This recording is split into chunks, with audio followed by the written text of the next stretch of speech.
तर मागील साधारणतः 2 तासांपासून मुंबई गोवा महामार्ग पूर्णतः ठप्प आहे। मुंबई गोवा महामार्गावरील नागोठणे या ठिकाणी वाहतूक ठप्प झालेली आहे।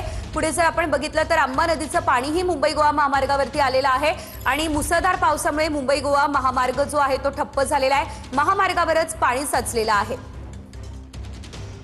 या संदर्भात अधिकचे अपडेट घेऊयात आमचे प्रतिनिधी राज वैशंपायन यांच्याकडून। राज, आपण पाहतोय 2 तासांपासून या ठिकाणचा महामार्ग ठप्प झालेला आहे आणि पूर्णतः या महामार्गावरती पाणी साचलेलं दिसतंय, काय अपडेट? नक्कीच शेजल, आपण जर पाहिलं तर मागील 2 तासापासून मुंबई गोवा महामार्ग जो आहे तो पूर्णतः ठप्प झालेला आहे। आपण या ठिकाणी पाहतोय हे वाकण नजीकचे दृश्य आहेत। अंबा नदीचं जे पाणी पात्र आहे ते थेट जे आपण पाहिलं ते मुंबई गोवा महामार्गावरती आलेलं आहे आणि त्याचमुळे मागील 2 तासापासून या ठिकाणी मोठ्या प्रमाणामध्ये वाहतूक कोंडी जी आहे ती झालेली आहे। आज वीकेंड असल्यामुळे मोठ्या प्रमाणामध्ये पर्यटक जे ते कोकणामध्ये फिरण्यासाठी येत असतात, त्या पर्यटकांना हा मोठा जो आहे तो फटका बसलेला आहे।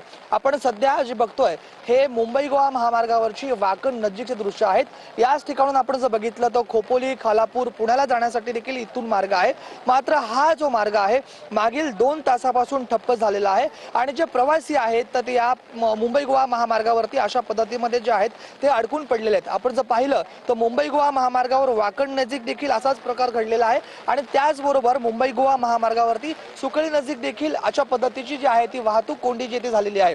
थेटपणे अंबा नदीचं पाणी पात्र जे आहे ते मुंबई गोवा महामार्गावरती आल्यामुळे या ठिकाणी आपण जर बघितलं तर ही परिस्थिती जी आहे ती उद्भवलेली आहे। मागील 2 तासापासून शेजवळ ही अगदीच राज, धन्यवाद दिलेल्या सर्व सविस्तर अपडेट्ससाठी।